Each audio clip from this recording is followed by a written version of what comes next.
Hello. बंदी गुरु जी। साहिब बंदगी, साहिब बंदगी, साहिब बंदगी। बोली बोली।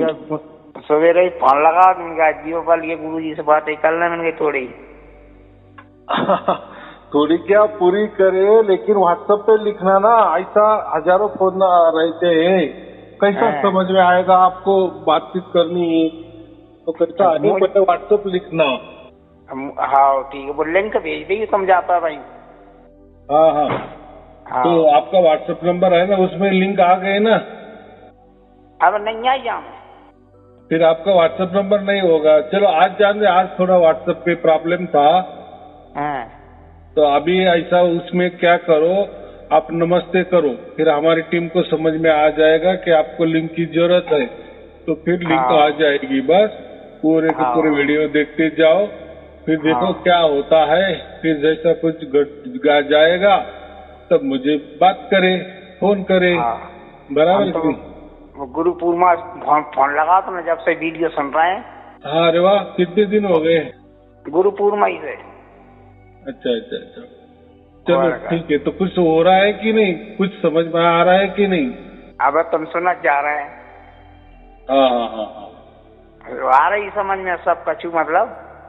हाँ, जैसे हमारा संशय पूरा दूर हो जाता है, वैसा परमात्मा और हमारा आत्मा के बीच में जो पर्दा है वो गिर जाता है, लेकिन धीरे धीरे वो बाजू हट रहा है। बराबर, जब पूरे संशय जाएंगे पूरा क्लियर चित्र हो जाएगा, माने पूरा परमात्मा समझ में आ जाएगा।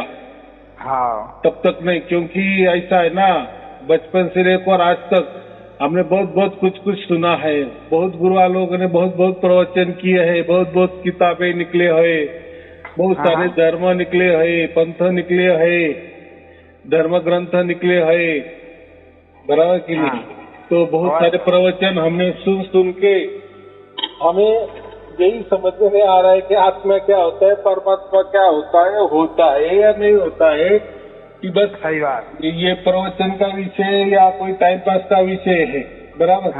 तो बाद में हम सबका सुनने लगे ना, तो सब कहता है मेरी सुनो, और मैं जो कहता हूँ वही सत्य है, बाकी लोग ये सब झूठ है। तो हम भ्रमित हो जाएंगे। हम भ्रमित हो जाते हैं ना, हम भ्रमित हो जाते हैं। लेकिन ऐसा है, परमात्मा की बात ऐसी होती है कि परमात्मा जब तक खुद उसकी तरफ से वो हमें मार्गदर्शन नहीं करता, सही बात है, तब तक ये बाकी जो देहधारी गुरुआ लोग है ना, इनकी बातों का ये ने कोई मतलब हमें समझता नहीं है, या वो उसका मतलब कोई काम नहीं आता। बराबर। कल वीडियो सुनी थी है ना, कल सुबह लिखी थी कि 5-25 ने गुरु ने जहाँ से वो बना वहाँ से वो बना, वो जो लेते हैं वो लेते हैं। समझ के आज नहीं कल लगाएंगे गुरु जी दीपावली के दिन। हाँ, तो यही बात है कि जैसे जैसे हम वीडियो सुनते जाएंगे वैसा वैसा हमारा भ्रम दूर होता जाएगा। वैसे परमात्मा की जो दुनिया हो गई थी, देखो परमात्मा तो कोई हमारा हमसे दूर नहीं है। आत्मा और परमात्मा ऐसा समझो कि चिपके हुए है क्या, लेकिन समझ में नहीं आ रहे। बस जैसे मैं कहता हूँ ना, हमारे घर के अंदर, मकान के अंदर 5 फीट के नीचे बहुत बड़ा खजीना है। सही बात है। और हमारे तो दर पीढ़े निकल गया, लेकिन किसने बता दिया, अरे भाई ये खोदो, 5 फीट के नीचे खजीना है। तब हम खोदते हैं तो बड़ा खजीना मिल जाता है। आश्चर्य लगता है कि देखो हमारी दर पीढ़ी दरिद्री में गए। बराबर कि नहीं? और ये तो धन तो हमारे नीचे ही था। तो ऐसी बात है, परमात्मा और आत्मा ये दोनों ऐसे समझो कि बहुत नजदीकी है, निरंतर है, कोई अंतर नहीं है दोनों में।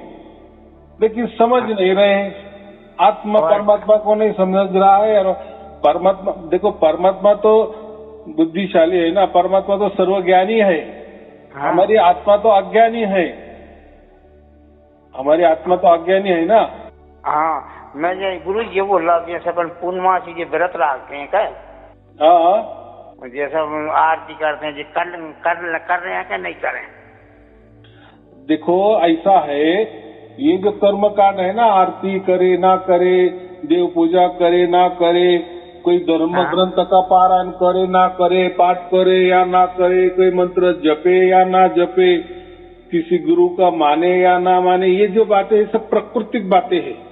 हाँ। ये मंत्र तंत्र के लिए, मंत्र माने मंत्र तो आपको सब कुछ मालूम है, बहुत सारे मंत्र है, हजारों लाखों की तादाद में मंत्र है, अलग अलग थलग मंत्र है, अलग अलग अर्थों के मंत्र है, अलग अलग उसके जपने की अजपा की विधि भी अलग अलग है। वैसे ही तंत्र माने ध्यान के भी अलग अलग तंत्र है, अलग अलग विधि है, विधान है। तो गुरुआ लोग तो एक तो बहुत सारे गुरुआ लोग कोई मंत्र देने वाले होते हैं, तो कोई गुरुआ लोग ध्यान देने वाले होते हैं, बस दो ही चीजें देते, बाकी तो तीसरा तो कोई बताता नहीं। लेकिन यहाँ जो है ना, यहाँ कोई मंत्र तंत्र की बात ही नहीं है।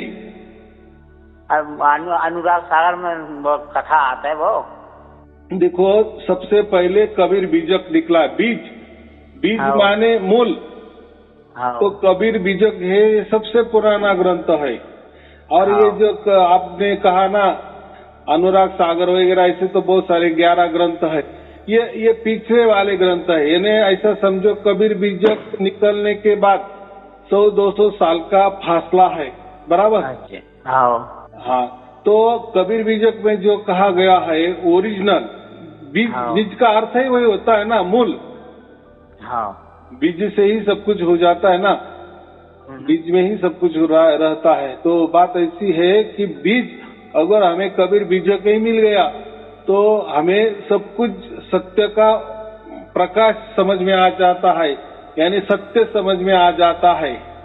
तो बाद में क्या हुआ, कबीर जी बोले कुछ और, लोगों ने समझा कुछ और, अपने अपने मतलब के हिसाब से कबीर साहब के पंथ निकाले, बराबर, और दल्लड़े से चल रहे, ऐसे हजारों पंथ है। तो कबीर बीजक में जो कबीर साहब ने बताया है धर्मदास को, तो वही सत्य है, इसलिए कबीर बीजक ही मूल ग्रंथ है, और उसमें जो बातें बताई है वही सत्य है। तो बाकी बाद में तो बहुत सारे पंथ भी बन गए, बहुत सारे ग्रंथ भी निकल गए, तो सब अलग थलग गए, यानी कबीर बीजक के सब अलग थलग निकल गया। तो अगर हमारे पास ओरिजिनल कबीर बीजक है, हमारे भाग्य से हमें मिल गया है, तो वही सत्य मानने का कि नहीं। तो विजय ने भेज दी जो पर समझा व्हाट्सएप में पीडीएफ, उसकी पीडीएफ रहती है, पीडीएफ फाइल मिलेगी, वो ग्रंथ है और एक ही है और बहुत पुराना है। वो जो मेरे पास है ना, वो 200-300 साल का पुराना ग्रंथ है, कबीर बीजक मूल, एक ही प्रत, उससे ही मैंने फोटो निकाल के खिंचवा के वो जो पीडीएफ फाइल बनाई है, बराबर।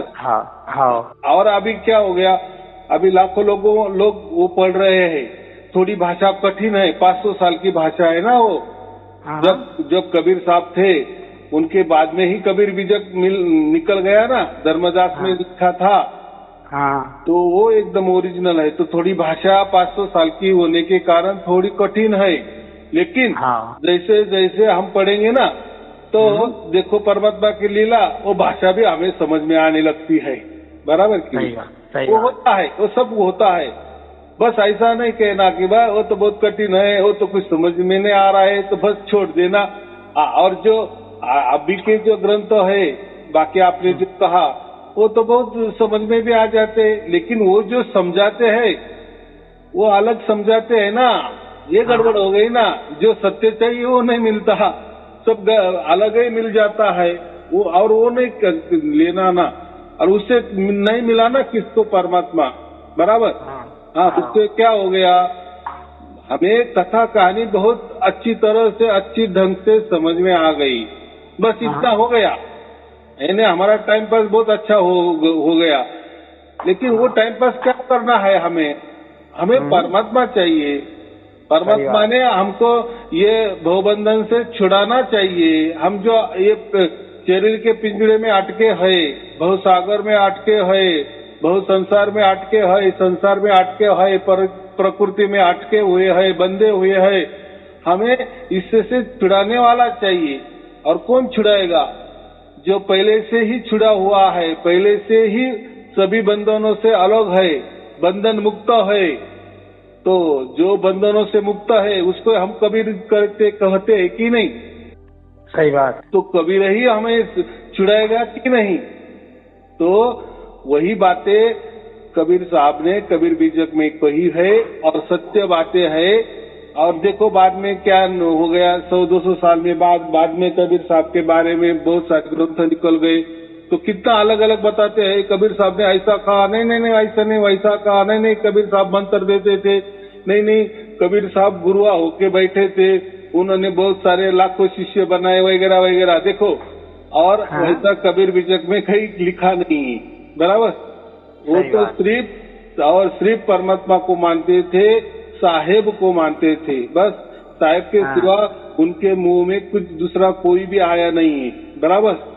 तो उनके बात मानने वाले लोग लाखों में थे। तो लोगों ने बाद में उसको शिष्य बना दिए। क्या चल रही कबीर साहब की कोई गद्दी चल रही है क्या?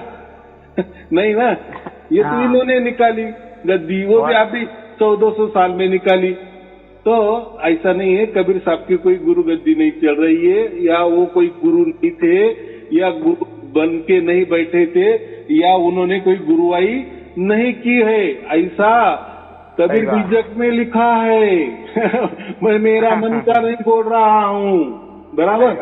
क्यों बोलना भाई, किसी को क्यों झूठ बोलना, बराबर कि नहीं? देखो, मैं जो भी बोलता हूँ, जो भी अभी 1000 प्रवचन किए हैं, तो कबीर बीजक में वाले ही करता हूँ और लोगों को देता भी हूँ, लोगों को फ्री में देता हूँ। लो पढ़ो, क्या कहते थे 500 साल पहले कबीर साहब के, क्या विचार थे, क्या मत थे परमात्मा के बारे में, वो क्या कहते थे। तो फिर वहाँ कहाँ लिखा है कि मंत्र तंत्र की उन्होंने बात की है? कोई बात नहीं की, उल्टा मंत्र तंत्र को झूठ कहा है उन्होंने, कर्म कांड को झूठ कहा है। तो कहा, ये तो बाद में उनकी आरती शुरू हो गई, उनकी फोटो की पूजा शुरू हो गई, उनको ही परमात्मा मानने लगे, ये तो बाद वाली बात हो गई ना। तो बाद वाले तो सब कुछ हो ही जाता है, उसमें क्या है? सही बात। जैसे राम जी हो गए तो उनके बाद में उनके मंदिर भी बनने गए, कृष्ण बन गए तो उनके मंदिर भी बन गए। ऐसा होता ही है ना। जैसे कोई आदमी ने कोई अच्छा काम किए तो बाद में उसके लोग उसके मंदिर बनाते हैं, उसको महान कहते हैं, उसको महात्मा कहने लगते हैं। वो होता है। और ये तो जग रूढ़ी है ना, वो तो चलता है, हमें उसमें नहीं जाना। हमें क्या करना है कि असल में कबीर जी ने साहब के बारे में, परमात्मा के बारे में क्या कहा है, परमात्मा हमें कैसा मिलता है, वो जो कबीर बीजक में लिखा है वो कहीं भी नहीं लिखा है, बराबर। बाद में जो भी धर्म ग्रंथ बने हैं ये लोगों ने बनाए हैं, बराबर, गुरुआ लोगों ने बनाए हैं और उन्होंने उनके फायदे के मुताबिक बनाए हैं, बराबर। और फायदे के मुताबिक बनाए और वैसे पंथ भी उन्होंने बना दिए। तो देखो, हर एक पंथ दूसरे पंथ को गाली गलौज करता है कि नहीं? करते हैं। अरे मेरा सच है, अरे उसका झूठ है। तो कबीर साहब की पंथ है ना, कहते हैं। तो कबीर साहब ने कोई पंथ नहीं बनाए थे। कबीर साहब ने कबीर पंथ का मतलब वो कबीर बीजक में ऐसा बताया गया है कि मैंने जो ये भेद बताया है कि परमात्मा कैसा हमें प्राप्त करता है या परमात्मा को कैसे प्राप्त करना, ये जो भेद बताया है, बस ये भेद को जो मानने वाला होता है वो उनका भगत हो जाता है, वो कबीर जी को परमात्मा मानने लगता है, बाकी कुछ नहीं, या कबीर जी को गुरु मानने लगता है। ये महत्वपूर्ण है। लेकिन कबीर बीजक में कबीर साहब ने कभी खुद को गुरु नहीं कहा है। उनका गुरु का मतलब उन्होंने परमात्मा लिया है, बराबर। उन्होंने देही गुरु की बात नहीं की, उन्होंने विदेही गुरु की बात की, बराबर। और ये जो गुरु लोग, ये हद के गुरु है। कबीर साहब ने वो भी लिखा है, ये हद के गुरु है, जो देहधारी है, हाड़ मास के है। और मैं जो गुरु की बात करता हूँ, मैं बेहद गुरु की बात करता हूँ, ऐसा ही स्पष्ट कबीर बीजक में कहा है। बराबर। सही बात। और उन्होंने जो गुरु का गुणगान गाया है तो उन्होंने उनके ऊपर नहीं गाया है, वो उनका गुरु ही परमात्मा था, बराबर। तो संतों का जो गुरु होता है ना वो परमात्मा होता है, बराबर। सही बात, सही बात। तो और जो भी परमात्मा के भगत होते हैं उनको हम भक्त कहते हैं, कि जो परमात्मा से कभी भी भक्त नहीं हो सकते। और आजकल के ये गुरु बोलते हैं कि हम ही परमात्मा है। कबीर साहब ने हम गुरु लोगों को ही परमात्मा कहा है। देखो गुरु के बारे में कितना महान महान बताया है, बहुत बढ़िया बढ़िया श्लोक निकाले है, बहुत बढ़िया बढ़िया साखियां निकली है, बहुत बढ़िया रमैनी निकली है। ये देहधारी गुरु के लिए ही बनाई है। अभी लोग क्या है, लोगों को मालूम नहीं होता ना। अभी तो ये कबीर बीजक निकल गया, मैंने लोगों को बांट दिए पुराना, अभी समझ में आ रहा है लोगों को। अब सब गड़बड़ हो गया, अरे कबीर साहब क्या कहते थे और इन्होंने क्या अलग ही बता दिए। यानी कबीर साहब विदेही गुरु की बात करते थे, इन्होंने देही गुरु की बात की, बराबर। कबीर साहब ने बेहद वाले गुरु की बात की, इन्होंने हद वाले गुरु की बात की। तो अभी लोगों को समझ में आ रहा है, बराबर। हाँ, तो इन्होंने क्या किया, जो भी गुरु का गुणगान है ना उन्होंने अपने ऊपर ले लिए। अभी के जो गुरुवाई कर रहे हैं ना लोग, कि कबीर साहब ने हमारे ऊपर ही लिया है, यानी देहधारी गुरु की ही महिमा मंडन किया है। लेकिन कहीं भी कबीर बीजक में जो असली कबीर बीजक है, जो पुराना है 500 साल का, उसमें कहीं भी ऐसा नहीं लिखा है, बराबर। उसने गुरु माने परमात्मा यही बताया है, बराबर। तो परमात्मा ही गुरु का मतलब मार्गदर्शक भी होता है, बराबर। और आज के गुरु ये खुद को मार्गदर्शक कहते हैं कि चलो हम आपको रास्ता बताएंगे परमात्मा का। तो ये गुरु भी नहीं है और उसको गुरु को हम मार्गदर्शक कहते हैं, वो भी नहीं है। तो खुद परमात्मा ही मार्गदर्शक है, खुद परमात्मा ही गुरु है, वही शब्द गुरु है, बराबर। क्योंकि परमात्मा ही शब्द गुरु है, परमात्मा ही गुरु है, वही हमें मार्गदर्शन करता है। किसको करता है? हमारी आत्मा को करता है। हमारी आत्मा को ही वह हमको पहचान देता है। हमारे आत्मा को खुद परमात्मा ही उसकी पहचान देता है। तब तक आत्मा को परमात्मा की पहचान नहीं होती। तो असल में परमात्मा ही गुरु है, परमात्मा ही मार्गदर्शक है, बराबर। ये देहधारी गुरु कोई मार्गदर्शक भी नहीं होते और न इनके बस में परमात्मा है, बराबर। जब हमें परमात्मा ही मार्गदर्शक हो जाता है, हमारा गुरु ही परमात्मा बन जाता है, हमारा परमात्मा ही मार्गदर्शक हो जाता है, तो सब मार्गदर्शन करता है और उसको कैसा पाना है वो सब कुछ उसके आत्मा को बताता है। और बस, और ऐसा ही समझो, इतना दूर जाने की बात नहीं, खुद चल के आता है, खुद के मर्जी का मालिक है ना वो, खुद परमात्मा ही आत्मा के पास आता है और अपनी पहचान देता है, बराबर। सही बात, इसको कहते हैं असल में गुरु।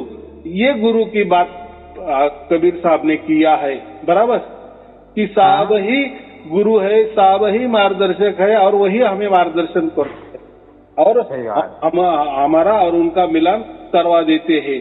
तो वो काम गुरु का है, माने वो परमात्मा का है, बराबर। ऐसा कबीर साहब ने कहा है।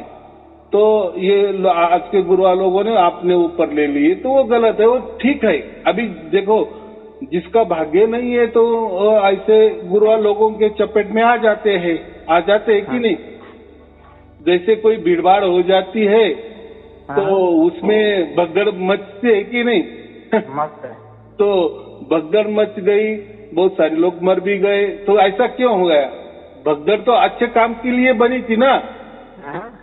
भगदड़ जो हो गई उसके पहले उन्होंने जो लाइन लगाई थी भगवान के दर्शन के लिए, मंदिरों में मूर्ति के लिए ही, उन्होंने पूजा पाठ के लिए ही गर्दी की थी ना, भीड़ जमा हो गई थी ना, अच्छे काम के लिए ही भीड़ हो गई थी ना। फिर ये क्या हो गया? कैसी फिर भगदड़ मच गई? इतना सामने भगवान होते हुए भी।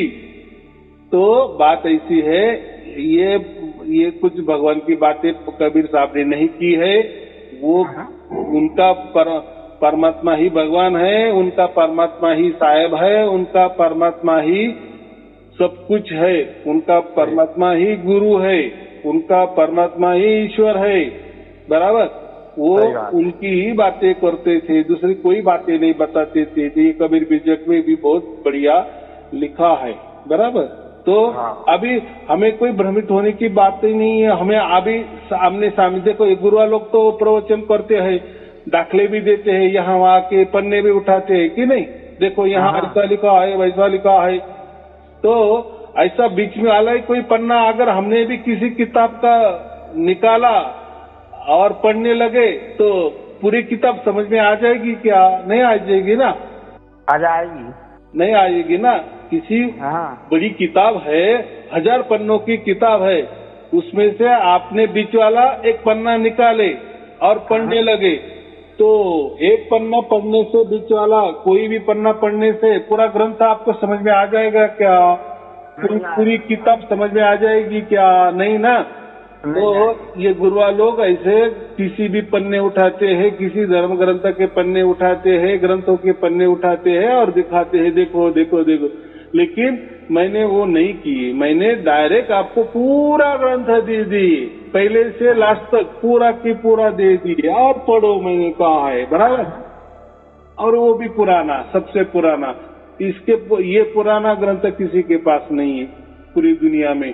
तो जो है, और जो मैं ऐसे बहुत सारे गुरुआ लोग कहते हैं ना कि मेरे पास जो है पूरी दुनिया में किसी के पास नहीं है, वो तो बोलता है यार क्या तेरे पास है, बताओ फिर लोगों को। फिर लोग परीक्षा लेंगे कि नहीं सचमुच में इसके पास जो पूरी दुनिया में किसके पास नहीं है वही चीज है कि इसके पास, ये भी समझ में आ जाएगी ना। लेकिन वो तो ज्ञान नहीं देता है, कोई मंत्र ही देता है, कोई ध्यान विधि बताता है, कोई तरकीबी बताता है, कोई चालाकी बताता है, बोलता है यही चालाकी यही तरकीब मेरे सिवा पूरी दुनिया में किसी के पास नहीं। अरे उल्लू बनाने का काम है। बराबर, तो अच्छा कोई परमात्मा किसी को खास नहीं बनाता कि जाओ मेरा दुकानदारी तुम करो, लोगों को और चुपके से कुछ तो भी उनको मंत्र तंत्र दे दो, कोई ध्यान बताओ। अरे परमात्मा सबका है। बराबर, परमात्मा सबका है तो सबको मिलना चाहिए और फोकट में मिलना चाहिए। बराबर कि नहीं। और परमात्मा मिलना ये हमारी बस की बात ही नहीं है, मनुष्य की बस की बात ही नहीं है। सिर्फ मनुष्य चोले का यही उपयोग होता है कि इसी मनुष्य चोले में परमात्मा मिलने की गुंजाइश होती है। माने कभी न कभी परमात्मा खुद उसके मर्जी से हमारे पास चल के आएगा। बराबर, और वो आता भी है, अभी लाखों लोगों के पास आया है, वो उसका झलक दिखा रहा है। इसलिए हम कहते हैं कि वही सार शब्द कबीर साहब बताते थे और उसी जमाने में ऐसे लाखों लोगों को उसका फायदा हुआ था, यानी मोक्ष का फायदा हुआ था। वो मोक्ष सिद्धर गए, पधार गए। तो अभी वही काम हो रहा है। तो देने वाला कोई परमात्मा नहीं है या देने वाला कोई कबीर नहीं है। तो वो जैसा परमात्मा बुद्धि देता है या उसके, देखो वो तो लीलाधारी है ना। हम क्या कहते, परमात्मा की लीला परमात्मा जाने, ईश्वर की लीला ईश्वर जाने। तो ये भी एक लीला है कि नहीं। वो कैसा करता है, किसी के मार्फत भी कर देता है। लेकिन आजकल लोग एजेंट ही बन गए कि नहीं मुझे ही बताया दिया गया है, मुझे ही परमात्मा ने बता दिया है, और बता दिया है तो फिर लोगों को दे दो। तुम बोलते नहीं ऐसा नहीं बताया है। परमात्मा ने ये बताया है कि बंद खोली में, बंद मकान में मैं लेके जाऊंगा और लोगों को बताऊंगा। बराबर, ऐसा परमात्मा कहेगा क्या कि मेरी मान बढ़ाई करने के लिए तू लोगों को ऐसा कर, बंद खोली में लेके जा, चुपके से उनको कोई मंत्र दे दे, तंत्र दे दे, ध्यान दे दे। क्यों कहेगा परमात्मा? अरे उसके लिए तो सब बच्चे है ना।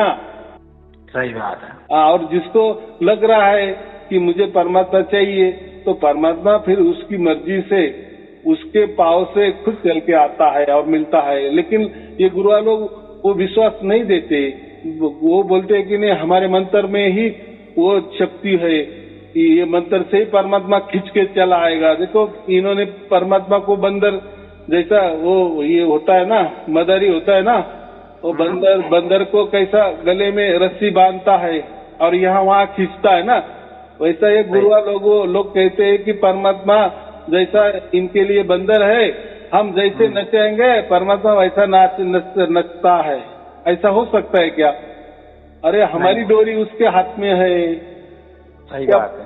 क्या हमारे हाथ में परमात्मा की डोरी है क्या? लेकिन देखो आजकल के गुरुआ लोग खुद परमात्मा होके बैठे हैं, बराबर बोलते हैं हमारे पास आ जाओ, ये मंत्र ले लो परमात्मा मिल जाएगा, ये ध्यान ले लो परमात्मा मिल जाएगा, हमारी बातें सुनो परमात्मा मिल जाएगा। किसको मिला खड़े करो तो बोलते कोई खड़ा नहीं होता और कुछ भी नहीं होता। तो ये ऐसा है, ये गलत बात है। परमात्मा कैसा, किसी परमात्मा के लिए सभी बच्चे समान है और वो सबका मिलता है, सबको मिलने का इच्छुक है, बराबर। जैसा जिसका भाग्य होता है वो खुद उसके पाँव से चल के आता है और अपने आत्मा को मिलता है, फिर आपने हमारे आत्मा को उसका महसूस भी होता है, वो अनुभव भी होने लगता है और उतनी समझ में भी हमें आने लगती है, उतना अकल भी आती है कि हाँ यही मेरा बाप है। तो परमात्मा उसकी पहचान जब देता है ना, तब वो साथ साथ अकल भी देता है हमको, उसको हम सुबुद्धि कहते हैं। बराबर सुबुद्धि हो जाती है कि हम बस यही परमात्मा है, यही मेरा बाप है। और बाप के स्पर्श में हूँ, माने परमात्मा के स्पर्श में हूँ, परमात्मा से मैं चिपका हूँ, परमात्मा की ही गोद में हूँ। तो ये जिसे समझता है, फिर मरने की देरी हो तो फिर वो तो ये तो मिट्टी का शरीर, ये तो यही का, यही मैं रहने वाला है। लेकिन हम से, इस शरीर से, इस भवसागर से, इस शरीर के पिंजरे से आजाद होते हैं और यानी जीते जी हमें आजादी मिल जाती है। जीते जी बस शरीर छोड़ने की देरी, परमात्मा उसके परम धाम में हमें खींच लेता है। कितनी सहज बात है। ये सभी बातें कबीर बीजक में कबीर साहब ने बताई है, बराबर। सही बात। चलो ठीक है, आपको कबीर बीजक मिला क्या नहीं मिला होगा तो व्हाट्सएप पे लिखो, हमारी टीम आपको कबीर बीजक भेज देगी फोकट में, उसका कोई चार्ज नहीं है, बराबर। चलो आपको और आपके परिवार के लिए शुभ आशीर्वाद। सच्चा बोलो। मैं क्या कह रहा हूँ, का भेज दीजिएगा हमारे पास। तो उसके लिए व्हाट्सएप है ना, तो व्हाट्सएप में लिखो ना कि मुझे कबीर बीजक भेजो। हाँ, तो समझ में, हमारी टीम को समझ में आ जाता है ना कि इनको चाहिए। हाँ, ये बात होती है, बाकी कुछ नहीं है। आपको मिल जाएगा, 100% मिल जाएगा, कोई चिंता की बात है। चलो ठीक है, आपको और आपके परिवार के लिए शुभ आशीर्वाद। सत साहेब जी, सत साहेब जी, सत साहेब।